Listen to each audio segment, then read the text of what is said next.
And essentially what he's saying here is that the earliest age of menstruation is a complete 9 years.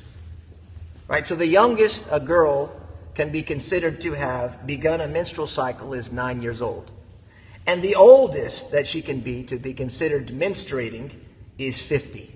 So if she's outside of those numbers, meaning if she's 8, 8.5, 7 or younger, or she's 51, 52 or above, it's not considered hayd. It's considered istihala, which is like pseudo-menstruation. And that has its separate rulings and manners of dealing with it.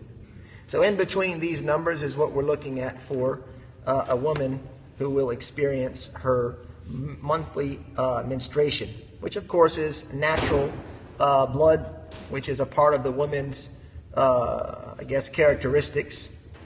And most of us understand the nature of that. The Imam does spend a little bit of time discussing the nature of it. However, it's something that occurs at regular intervals. He says that a pregnant woman does not menstruate.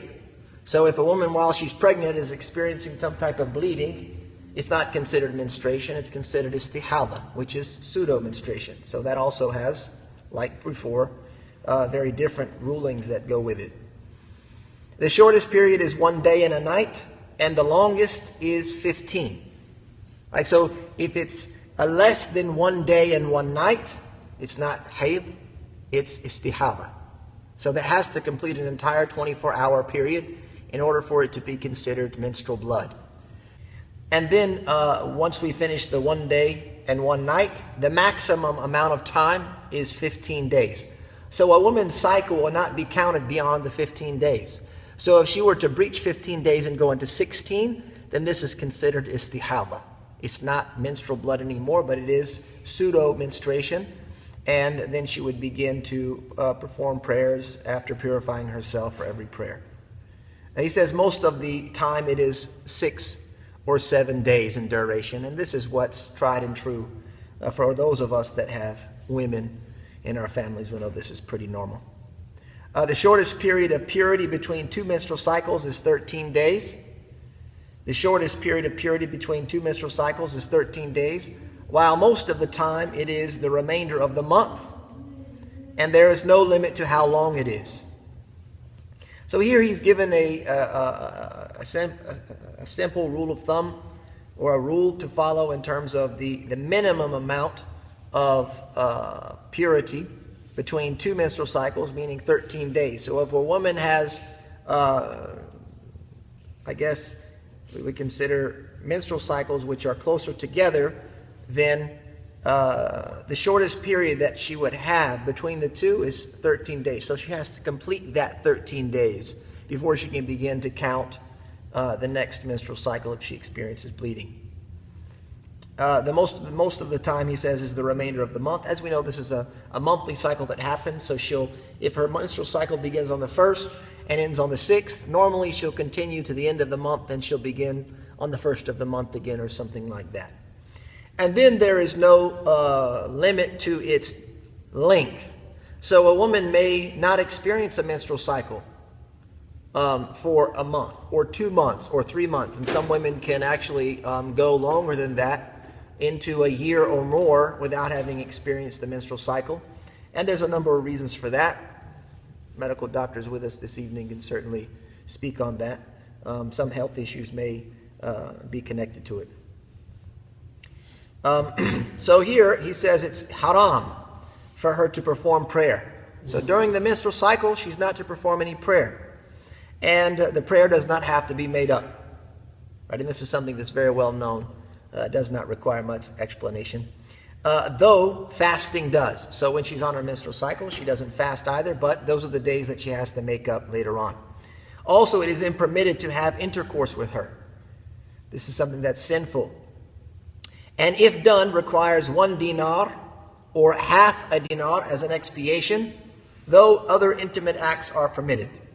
So if someone were to commit this act, were to be intimate with their spouse while she was experiencing her menstrual cycle, then it's a sin, and the madhab has concurred that there is a kafara to be paid, which is 1 dinar or a half of a dinar. 1 dinar of gold is 4.25 grams, 4¼ grams of gold. So that would be someone have to figure out the dollar amount for that and then pay as an expiation. So 1 dinar or a half of a dinar. There's some details to why it's 1, when it is 1, and when it is a half, which could be discussed as we get a little bit more expansive in the next book. He concludes here with postpartum bleeding. Postpartum bleeding has no limit to its shortest time period. No limit. So a woman could deliver a child and she may not experience a nifas at all. She may not experience this postpartum bleeding. And so there's no limit here to say, well, you have to sit for 20 days or 40 days or whatever is customary. You don't have to sit. It can be concluded before it even began. Because while its maximum duration is 40 days. Right? So 40 days would be the maximum amount a woman would experience a nifas, which is postpartum bleeding. And the rulings for postpartum bleeding are that of al-hayd, a menstrual cycle. Meaning there's no prayer and fasting. And so after the 40-day period, if the woman continues to experience bleeding, this blood is considered istihada. And so she has to continue, she has to begin making her prayers and fulfilling the regular obligations as normal while going through ritual purification for every one of those prayers. However, even though she's no longer experiencing this postpartum bleeding, it's still impermissible to have intercourse with her because of the blood. Right? So this is something that has to be avoided, even though 40 days the bleeding may exceed 40 days. It is ruled as such when human characteristics appear. So this is a very short expression by the Imam here. And the intent of it is that if a woman were to miscarry before full term to deliver a child, if she were to miscarry, oftentimes the woman will experience bleeding. So if she miscarries, is the blood considered nifas, it's a postpartum bleeding, or is it considered istihada, pseudo bleeding? So the rule of thumb here is that if the miscarriage, the fetus, began to develop human characteristics, it developed the physical characteristics of a human. You could identify hands, you could see arms, you could see some elements of a face. Then at this point it's considered postpartum bleeding. So the 40 days, she's subject to 40 days. If there is no characteristics of a human, it's still a very early stages and underdeveloped, then this is considered istihada. It's a pseudo type of a bleeding here. Purity during its period is pure. What this means here is that if within the 40 days, the period of a nifas, 40 days, if say after 10 days she stopped bleeding, then this is at-tuhur. This is pure, meaning that if it stops, it's over.